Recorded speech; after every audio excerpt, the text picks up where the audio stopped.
grados centígrados. Iniciamos ya la emisión primera de este día miércoles de TVC Noticias. María Mercedes, ¿cómo estamos? Buen día. ¿Cómo está, Robert? Amigos, muy buenos días. Gustoso siempre de acompañarles aquí para contarles qué acontece en el panorama político de nuestro país. Bueno, tenemos una hora para contarle todo esto. Usted está desayunando, que el provecho esté ahí, que el día sea extraordinariamente bueno.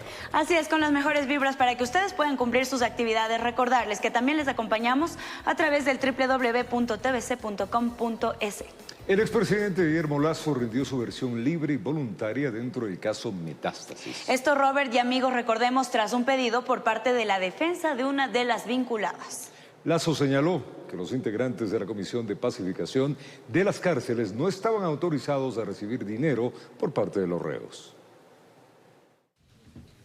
El expresidente de la República, Guillermo Lasso, rindió su versión libre y voluntaria dentro del caso Metástasis de manera telemática este martes, tras el pedido de la defensa de una de las procesadas, Miriam Alejandra Delgado, profesora universitaria que fue parte de la Comisión de Pacificación de las Cárceles, misma que fue creada durante el gobierno del exmandatario. Delgado y la excomisionada Claudia Garzón son actualmente investigadas por Fiscalía por supuestamente haberse extralimitado en sus funciones y haber tenido tratos indebidos con los reos. El expresidente señaló en su intervención estar sorprendido por el llamado a su comparecencia e indicó en relación al caso que los integrantes de la Comisión de Pacificación no estaban autorizados a recibir dinero por parte de los privados de libertad. Estas declaraciones fueron calificadas por la defensa de Delgado como un relato escueto. El abogado defensor Washington Andrade sostuvo que los integrantes de la comisión no actuaban de manera autónoma y tampoco escogían con quién reunirse.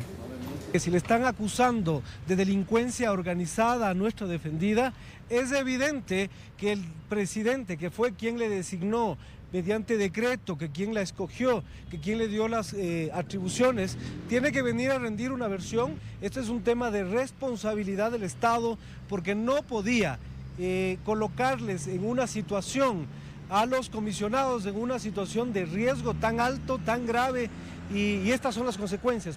En el caso de Delgado se encuentra en libertad con medidas sustitutivas, ya que no está claro si formó parte o no de la estructura criminal del narcotraficante Leandro Norero. Inicialmente, Delgado fue vinculada tras conocerse chats entre Norero y alias El Rayo, donde se pedía depositar la cantidad de $3.000 a la cuenta de la excomisionada. Informó Edwin Benalcázar. La Corte Constitucional del Ecuador, a través del Pleno, declaró la constitucionalidad de la renovación del estado de excepción que realizó el presidente de la República, Daniel Noboa, el pasado 9 de marzo. Por 30 días más fue extendido el estado de excepción en todo el territorio nacional, incluyendo el interior de los centros de privación de libertad. Además, la Corte dispuso que cuando concluya el estado de excepción, el presidente de la República envíe un informe correspondiente como lo señala la Constitución.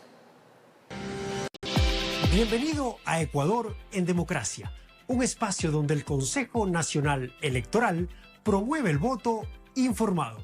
Empezamos. Ecuador en Democracia. El próximo domingo 21 de abril de 2024 debemos pronunciarnos sobre 11 preguntas, 5 de referéndum y 6 de consulta popular. En el casillero E está la pregunta de referéndum. ¿Está usted de acuerdo con enmendar la Constitución de la República y reformar el Código de Trabajo para el contrato de trabajo a plazo fijo y por horas, cuando se celebre por primera vez entre el mismo empleador y trabajador, sin afectar los derechos adquiridos de los trabajadores, de acuerdo con el anexo 4? ¿Sí? No. Con el propósito de garantizar una efectiva coordinación interinstitucional en las diferentes etapas del referéndum y consulta popular 2024, el CNE instaló la Mesa Nacional de Seguridad Electoral. El dato electoral. Recuerda que el próximo domingo 21 de abril deberás acudir a las urnas con cualquiera de los siguientes documentos. En territorio nacional, cédula de identidad o pasaporte. En el exterior, cédula de identidad, pasaporte o ID consular. Pueden estar vigentes o caducados. Encuentra más información en nuestras cuentas oficiales www.cne.gov.es y en CNE App. Hasta la próxima. Consejo Nacional Electoral, Referéndum y Consulta Popular 2024.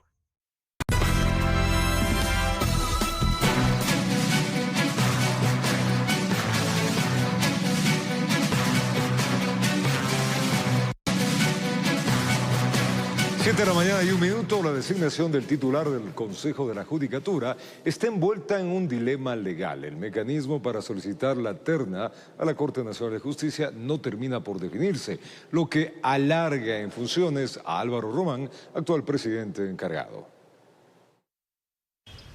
Aparentemente atados de manos se encontrarían en el Consejo de Participación Ciudadana y Control Social, porque una sentencia de la Corte Constitucional del 2021 les impediría directamente solicitar la terna a la Corte Nacional de Justicia para la designación del titular del Consejo de la Judicatura. Si es que está ahorita el suplente Álvaro Román, ¿quién tiene que enviarnos la activación del mecanismo de participación para nosotros poder pedir la terna? Es el Consejo de la Judicatura. Por esta prohibición nosotros no podemos pedir directamente la terna, por esta razón de la sentencia 1219. Sin embargo, la consejera Michelle Calvache argumenta no haberse quedado cruzados de brazos. Y a pesar de esto, hicimos un exhorto al Consejo de la Judicatura hace alrededor de 15 días diciendo que van a activar o no el mecanismo de control, y ellos no nos han sabido manifestar nada hasta la presente fecha. Se respalda con lo ocurrido antes de Wilman Terán, cuando la presidencia terminó en manos del suplente. Pasó exactamente lo mismo. No estaba Wilman Terán y ya se había pronunciado en ese entonces el Consejo de la Judicatura diciendo sí, existe la vacante, por favor activen el mecanismo. Entonces Gina Aguilar, con esta activación del mecanismo, solicitó la terna fue enviada, fue tramitada y fue electo en este caso Wilman Terán. Pero María Fernanda Rivadeneira, ex vicepresidenta del Consejo de Participación, argumenta lo contrario. Realmente no es así, puesto que recuerda que la Corte Constitucional estableció aquello, pero por un caso diferente, porque en ese momento el señor Fausto Murillo estaba como presidente, pero elegido por los miembros del cuerpo colegiado del Consejo de la Judicatura. Sin embargo, el señor Román está como presidente del Consejo de la Judicatura por subrogación, que es el método normal cuando no está el principal. Criterios y criterios que ojalá permitan solucionar este vía crucis, informó Héctor Romero. Más noticias, la secretaria de Cenecit, Ana Changuín, presentó su renuncia este martes. Se despide del cargo después de poco más de 3 meses. Ella agradeció la confianza del presidente de la República, Daniel Noboa, y según su carta, esta decisión viene de la mano de un motivo de índole personal. Ana Changuín fue una de las últimas funcionarias que se incorporó al gabinete del presidente Noboa. Tiempo de contarles que equipos tácticos de la Policía Nacional y Fuerzas Armadas estarían listos para intervenir si se presenta algún hecho de terrorismo o desastre natural. El 21 de abril, el día del referéndum y consulta popular. En total serán más de 90.000 uniformados destinados a este proceso. Veamos. 57.020 policías y 40.000 militares tendrán la responsabilidad de brindar seguridad el próximo 21 de abril, día del referéndum y consulta popular. Todo el equipo de Policía Nacional está distribuido a nivel nacional. Equipos tácticos, de ser el caso, sí tienen que ser intervenidos por presuntos hechos, en este caso terroristas, que puedan darse. Nosotros lo que hacemos es prepararnos para este desafío, empleando todos nuestros medios y desplegando nuestro mayor esfuerzo. Obviamente que tendrá que hacerse algún tipo de focalización, pero eso obedece más bien al análisis que el momento lo requiere. Las fuerzas del orden son parte de la Mesa de Seguridad Nacional, que involucra a 18 instituciones como los Ministerios de Defensa Interior y Educación, Bomberos, Cruz Roja y Consejo Nacional Electoral CNE, entre otras. Las provincias nos han estado reportando si hay alguna novedad por la afectación del clima, por el invierno de los recintos electorales. Hasta el momento no se han reportado mayores novedades, están operativos todos los recintos. Sin embargo, hemos planteado, porque tenemos un histórico donde se podrían presentar algunas eventualidades de inundaciones o que los recintos no estén acorde a las necesidades para el día de las elecciones, planeamos y tenemos un plan de contingencias. El papel que desempeñan los municipios y electores también será pilar fundamental. Este será el pedido de que se acerquen sin maletas, en lo posible tampoco con niños, y en cuanto ejerzan su derecho al voto, inmediatamente salgan del recinto electoral. Alcaldes de todo el país, para solicitarles, como en otras ocasiones, que se evite las ventas ambulantes alrededor de los recintos electorales, para evitar la aglomeración de ciudadanos, y de esta manera la Policía Nacional, las Fuerzas Armadas puedan cumplir su labor, ya que tendrán un amplio panorama. El ECO 911 pondrá a disposición 988 cámaras y sus 17 salas operativas a nivel nacional, donde estarán los puestos de mando unificados, informó Héctor Romero. La canciller Gabriela Sommerfeld confirmó que por el momento Ecuador no cuenta con oportunidades de acceder al visado Schengen, el cual permite a los viajeros nacionales ingresar libremente a Europa. ¿Cuáles serían las implicaciones de esta negativa para el país? Enseguida le contamos. Viajar libremente a Europa seguirá siendo un sueño lejano para los ecuatorianos, sobre todo luego de las declaraciones de la canciller Gabriela Sommerfeld, quien señaló que al menos por ahora las ventanas de negociación de la visa Schengen están cerradas para nuestro país. Y lo único que se ha hecho es ya reconocer que todos estos esfuerzos nuevos han sido en vano. ¿En cuánto tiempo podremos retomarlo? No se sabe, pero durante este gobierno interino está claro que no será una realidad. Hace pocos años Perú y Colombia fueron beneficiados con la visa Schengen. Estas negociaciones tenían en principio a Ecuador como una de las partes interesadas. Sin embargo, en el 2009, durante el gobierno de Rafael Correa, se decidió abandonar los acercamientos. Pero en ese momento estaba el comandante Chávez, estaba Evo Morales y estaba Mashi Rafael, que bajo un principio absolutamente tergiversado y equívoco de soberanía, decidieron no ser parte de ese acuerdo. Analistas aseguran que este fracaso diplomático conlleva múltiples afectaciones para la población. Se pierden muchas oportunidades, hacen que sea mucho más limitado, que sea menos accesible a la gran cantidad de población que podría realmente beneficiarse de todos estos intercambios a nivel de negocios, a nivel educativo, incluso a nivel político. No solo por el engorroso trámite y los costos que esto implica, por todos los temas que puede ser para un negocio, la traba que implica una visa cada vez que uno quiera viajar a ese país. Los ecuatorianos pueden viajar sin visa a 46 naciones, una cifra sumamente escasa en comparación a otros países de la región. La realidad obedece a la ausencia de una política pública a largo plazo, en este caso una política exterior definida y clara por parte de los últimos gobiernos. Expertos creen que Ecuador debe ampliar sus vínculos comerciales y migratorios. Caso contrario, no estará a la par de los desafíos de un mundo cada vez más globalizado. Informó Álvaro Terán. Vamos a contarles que Estados Unidos anunció que Ecuador se integrará a la red regional de satélites y sensores para fortalecer el intercambio de información, esto en materia de seguridad. Con esto el país puede reportar la entrada o salida de aeronaves sospechosas.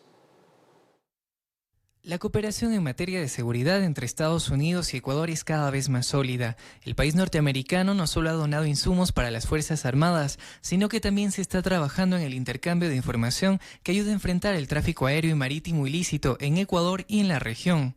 El embajador de Estados Unidos, Michael Fitzpatrick, señaló que se integrará a Ecuador a la red regional de radares, un sistema de cooperación que puede detectar aeronaves civiles que podrían estar relacionadas al tráfico ilícito de drogas. Estamos colaborando para compartir información e aumentar la capacidad en radares, integrando sus sistemas en una red regional. El anuncio del embajador es parte de los convenios establecidos entre ambos países durante la presidencia de Guillermo Lasso. Concretamente hace referencia al Tratado de Asistencia en Interceptación Aérea que fue ratificado por la Corte Constitucional. Con esto Ecuador tendrá acceso al tráfico aéreo en el Pacífico y América Latina y a través de sus radares, uno en la costa y otro en la Amazonía, podrá advertir al Centro Operativo del Comando Sur de Estados Unidos sobre la entrada o salida de aeronaves sospechosas. Vamos a tener la información de qué aeronaves no tienen un plan de vuelo, no están a la altura adecuada de un vuelo comercial y están pasando por diferentes países. Eso le hace una aeronave sospechosa. Y al ser sospechosa, pues posiblemente esté en el ilícito fundamentalmente del narcotráfico. Bravo señala que con la entrada de este sistema de cooperación situacional, el país podrá combatir puntos ciegos presentes en el control aéreo y mejorar su precisión a la hora de detectar aeronaves. Por la orografía del terreno, estas aeronaves que vuelan a baja altura se pueden esconder. Creemos que entrando en este sistema de sensores, de radares, no solamente de los Estados Unidos, sino de diferentes países, vamos a poder tener la fuerza aérea, el conocimiento y la información necesaria para que podamos detectar e interceptar a estas aeronaves de vuelos ilícitos. Como parte del convenio con Estados Unidos, el país también se comprometió a no destruir o dañar una aeronave civil durante su interceptación, aunque hay una salvedad, que es en caso de que se actúe en defensa propia. Informó Edwin Benalcázar.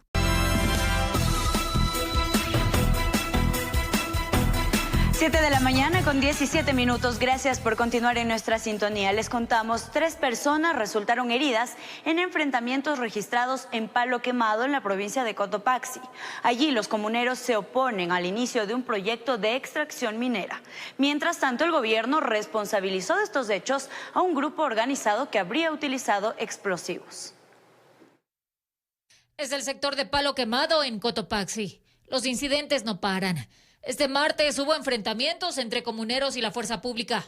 En un comunicado, la gobernación de Cotopaxi responsabilizó de estos hechos a un grupo organizado que pretendía romper con el orden público mediante la utilización de tubos, voladores y armas cortopunzantes. Una persona resultó herida por la manipulación de artefactos explosivos. Otra persona también fue herida con un arma cortopunzante en el pómulo. Además, un tercer ciudadano presenta traumatismos múltiples en su cabeza y cuello por perdigones. La gobernación indicó que las fuerzas del orden no han hecho uso del armamento de fuego letal ni perdigones, sino únicamente se ha utilizado material disuasivo, es decir, gas lacrimógeno. Desde las Fuerzas Armadas calificaron estos ataques como terroristas. Un grupo organizado equipado con armas altamente peligrosas, bombas molotov, escudos metálicos y artefactos explosivos improvisados han herido a varios miembros de la fuerza pública y destruido propiedad privada. Ningún acto que pretenda, bajo la fuerza o la intimidación, obligar a la sociedad a actuar en contra de su voluntad será tolerado, mucho menos dentro del marco de un estado de excepción. Mientras en Cotopaxi los incidentes continuaban, colectivos antimineros hicieron un plantón en Quito, en los exteriores de la Embajada de Canadá. Exigieron que se respete la decisión de un juez multicompetente del Cantón Sicchos, quien ordenó la suspensión temporal de la consulta ambiental en la parroquia Palo Quemado. En el lugar existe tensión por el proyecto minero La Plata, a cargo de la empresa canadiense Attico Mining, pues algunos comuneros se oponen a las actividades mineras. El día viernes 22 decidimos radicalizar las luchas en los territorios y de a poco vamos construyendo un levantamiento nacional. Desde la CONAIE se convocó a un plantón en Quito para este miércoles. Al momento, el Ministerio del Ambiente realiza una fase informativa previo a la consulta ambiental, informó Marilyn Jaramillo. Visitamos la zona cero del mortal deslave ocurrido en Alausí para constatar cómo viven un año después de esta tragedia. ¿Cómo se encuentra la zona? ¿Qué ha ocurrido en un año? Aquí vamos a contarles. Fue el día en que se marcó un antes y un después en Alausí. Eran momentos de desesperación, de angustia, de saber dónde estaban sus seres queridos. Se derrumba, corran, yo cogí a mis muchachos que estaban conmigo, corran, cogí la moto, salimos con las piedras. En medio de la oscuridad, era casi imposible buscar. Muchos estaban sepultados.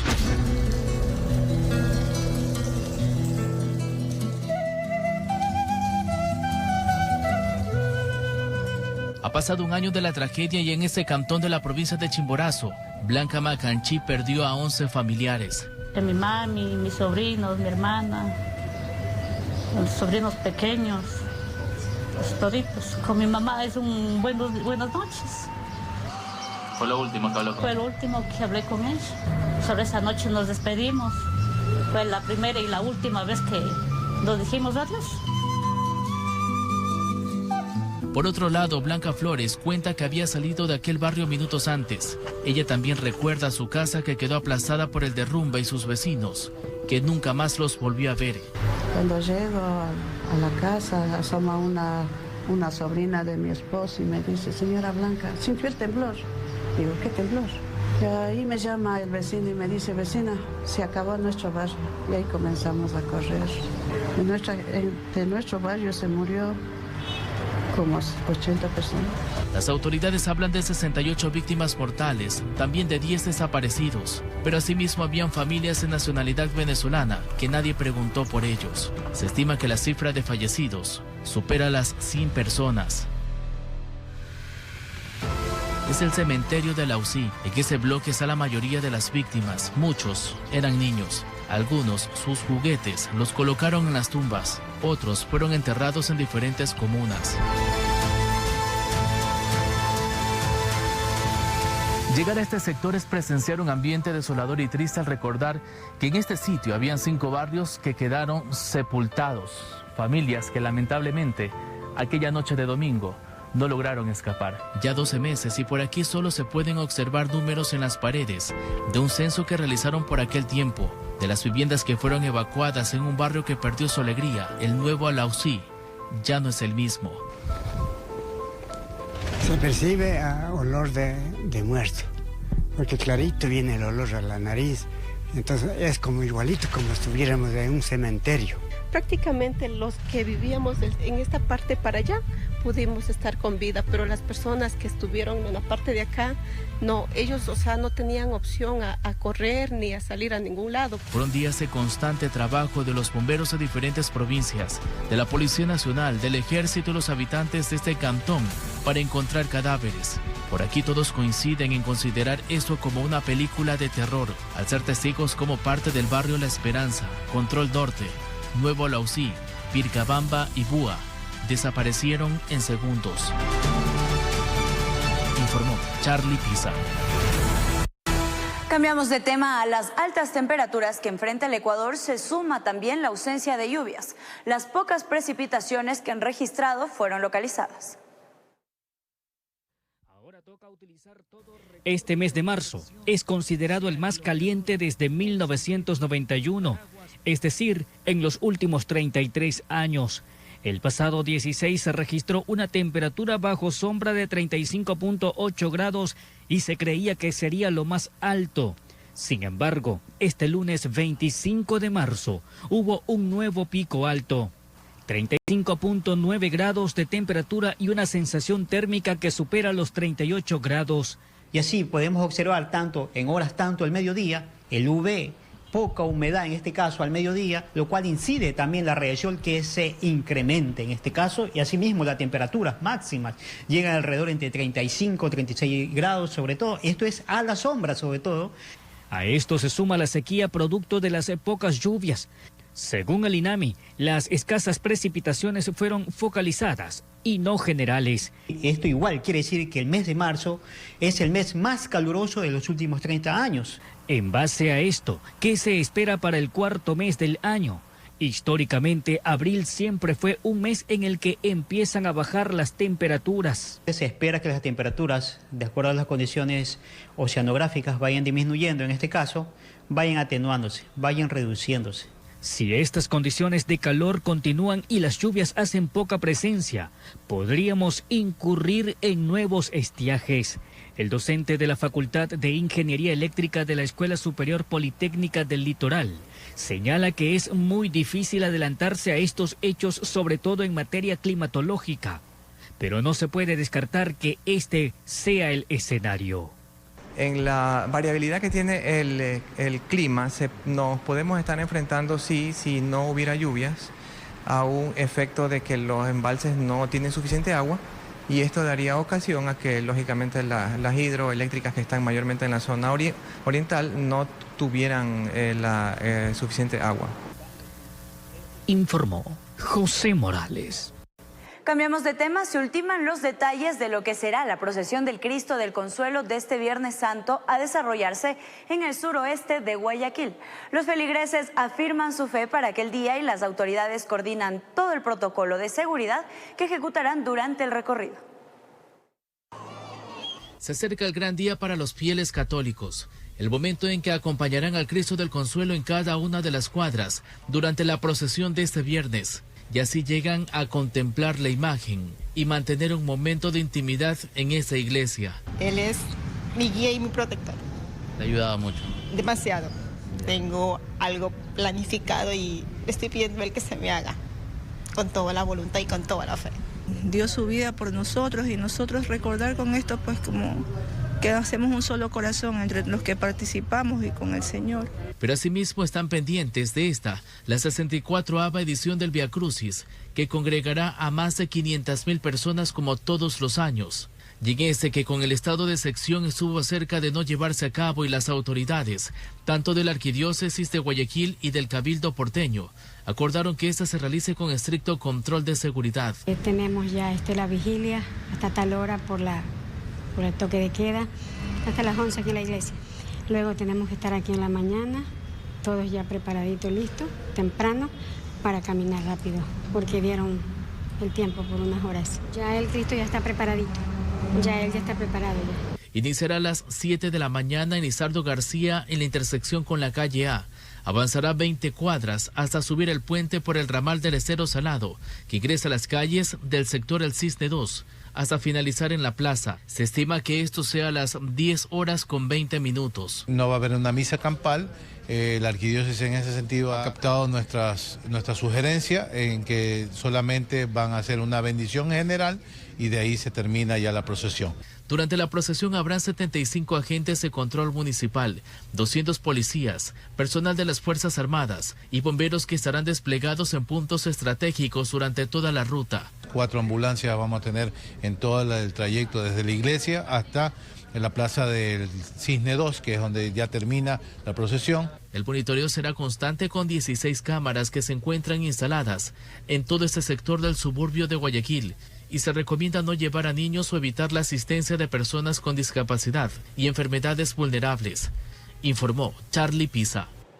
En Semana Santa vamos con Priscila Cadena, ya se encuentra el ingreso de la iglesia de la Magdalena, esto en el sur de Quito. Allá nos va a hacer una invitación especial a la procesión del Jesús del Gran Poder y nos explicará también el operativo de seguridad que existe en esa zona. Pris, buen día, adelante.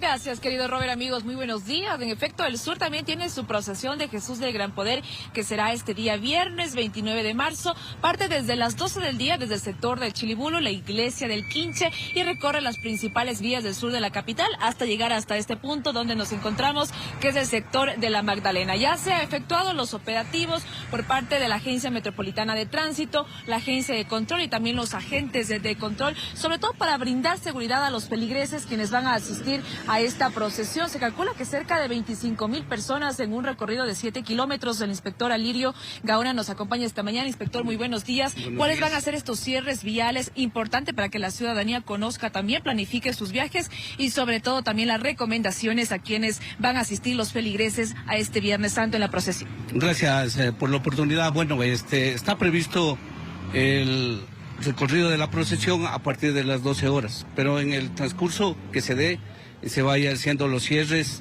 tanto en la parte de las calles principales como es la Mariscal Sucre, la subteniente Michelena, el redondel de la Atahualpa, la teniente Hugo Ortiz, la avenida de los Libertadores, la calle Zaruma y la parte que llegamos nuevamente al barrio de la Unión, en la iglesia El Quinche, desde donde partimos y terminamos con la procesión. Es decir, que son cierres progresivos. Mientras avanza la procesión, se van a ejecutar estos cierres viales. ¿Cuáles son las recomendaciones para los ciudadanos, tomando en cuenta también que muchas personas asisten a las procesiones, sobre todo para ver pues este caminar de los cucuruchos, de las Verónicas, un poco más el tema religioso?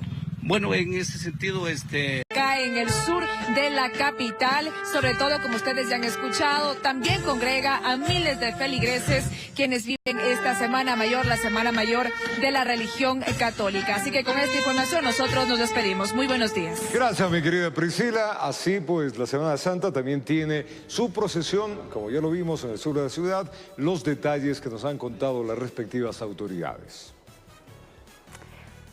Ya lo sabe, pues, usted sabe qué actividades están planificadas para que pueda disfrutar esta Semana Santa en familia. Vamos a cambiar de tema y contarles también que en Riobamba se llevó a efecto la procesión del Señor del Buen Suceso, imagen que data de 1650. En medio de la lluvia de rosas, salía la imagen del Señor del Buen Suceso, patrono de la ciudad de Riobamba, desde la iglesia de la Concepción, donde cientos de feligreses se volcaron a las calles para venerarlo en la Semana Mayor que se lleva a efecto cada 26 de marzo. Acompañando ya con la devoción como un buen católico, en el lapso ya con de 5 años. Para muchos la imagen es milagrosa, la misma que fue creada en el año de 1650. Es por eso que está arraigada en la fe de los riobambeños. Así es, el Señor del Buen Suceso es muy milagroso. Usted le pide con fe y Él hace el milagro. Además, varias instituciones públicas y privadas forman parte de esta procesión, quienes también llevan a sus patronos, parte de su fe y religiosidad. Hemos venido a pedir al Señorcito del Buen Suceso que nos dé la salud, la vida y que les dé fuerzas a mis hijos para que estudien. De esta manera es como demostraron la convicción del cristianismo, dejando claro que su fe y devoción trascenderá en el tiempo.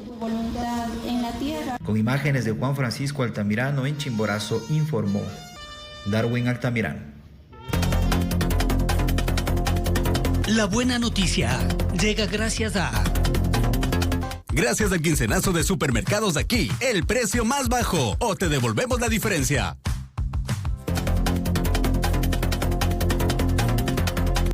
Vamos a contarles, Vladimir Chalá es un guardia de seguridad privado que, venciendo todos los mitos y obstáculos, logró alcanzar el bachillerato a sus 46 años de edad. Sus hijas y su esposa han sido su motor y motivación, sobre todo para cumplir las metas y ser el orgullo de la casa.